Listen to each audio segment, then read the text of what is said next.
सफल लोकतंत्र के संचालन में आज भी भारत के समक्ष समस्याएं हैं, जैसे सांप्रदायिकता, जातिवाद,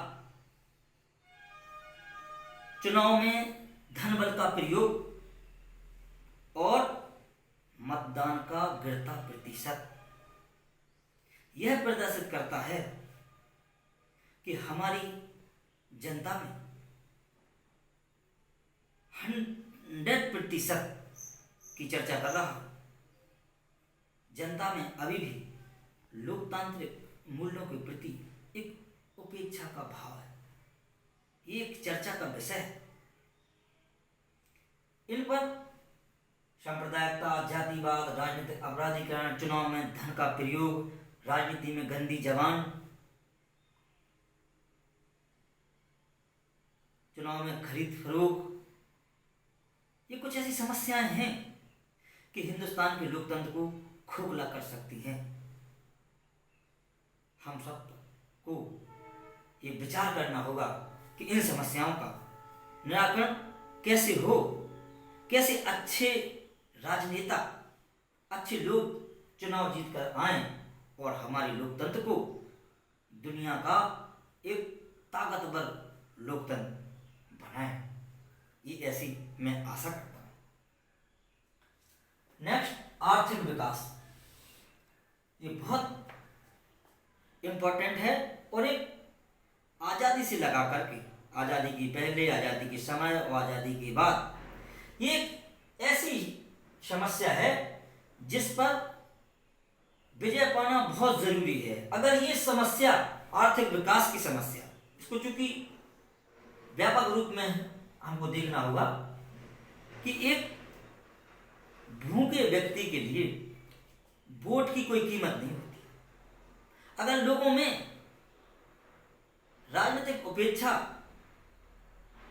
सरकार से कोई लेना देना, ऐसे भाव पैदा हो रहे, तो उसके लिए हम ही सब जिम्मेवार हैं। क्योंकि जब तक लोगों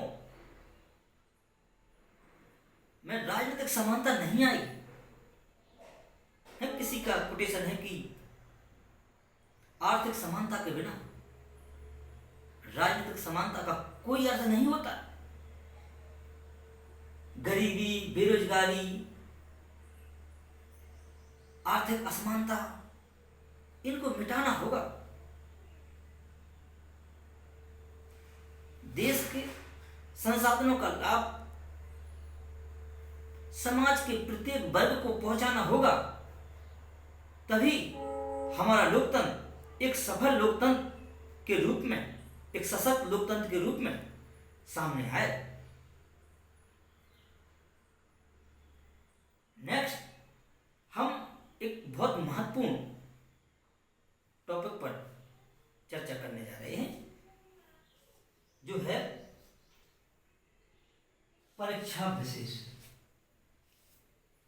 क्योंकि हमारा उद्देश्य फिलहाल अभी तो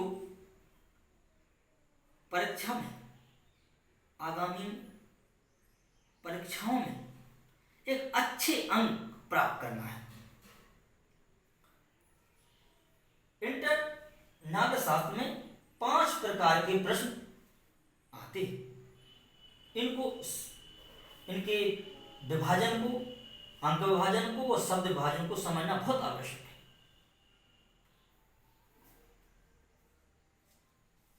जैसे राज्य पुनर्गठन आयोग कब बना, इसमें सीधा सीधा आपको विकल्प, 4 विकल्प दिए हैं, विकल्प को लिखना है और 1 अंक का है। प्रश्न नंबर 2, भारत और पाकिस्तान का विभाजन कब हुआ, 10 शब्द लिखना है और तथ्यात्मक लिखना है। तो आपका ये प्रश्न हो जाएगा। तीसरे प्रकार का प्रश्न है, द्विराष्ट्र सिद्धांत का क्या अर्थ है। ये 5 अंक का है और 50 शब्दों में इसको लिखना है। उत्तर तर्कपूर्ण होना चाहिए, क्रमबद्ध होना चाहिए, घटना क्रम बहुत अच्छा होना चाहिए, तार्किक होना चाहिए।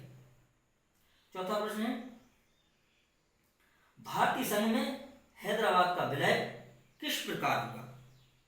पूरी प्रक्रिया हमको समझाना है और 125 शब्द से लेकर 150 शब्द तक तर्कपूर्ण उत्तर देना है, जिसमें 6 अंक निर्धारित हैं। 5वां प्रश्न बहुत इंपॉर्टेंट प्रश्न, क्योंकि जब तक हम परीक्षा में बड़े बड़े प्रश्न नहीं करेंगे, तो बड़े प्रश्न करने का एक लाभ ये है कि हम बड़े प्रश्न करते हैं तो विकल्प और एक लाइन वाले उत्तर हम आसानी से कर सकते हैं, और उनको छोटा कर दें तो ये तीसरा और चौथा हो जाएगा। तो ये 5वां प्रश्न है, राष्ट्र निर्माण से आप क्या समझते हैं, स्पष्ट कीजिए। तो प्रक्रिया आपको क्रमबद्ध तरीके से इसको लिखना है। ये 2 से 50 शब्दों में लिखना है और अंक निर्धारित हैं 8। तो प्रश्नों के ट्रेंड एनालिसिस पर जोर देना बहुत आवश्यक है, जिसके परिणाम स्वरूप हम परीक्षा में अच्छे से अच्छे अंक प्राप्त कर सकते हैं।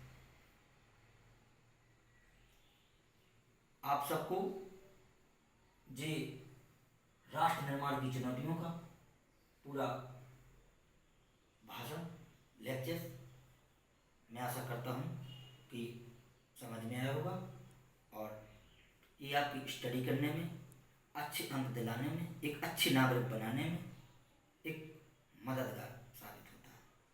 मैं आपके उज्जवल भविष्य की मंगलमय कामना करता हूँ और यहीं अपने अध्यापन को विराम देता हूँ। जय हिंद, जय भारत।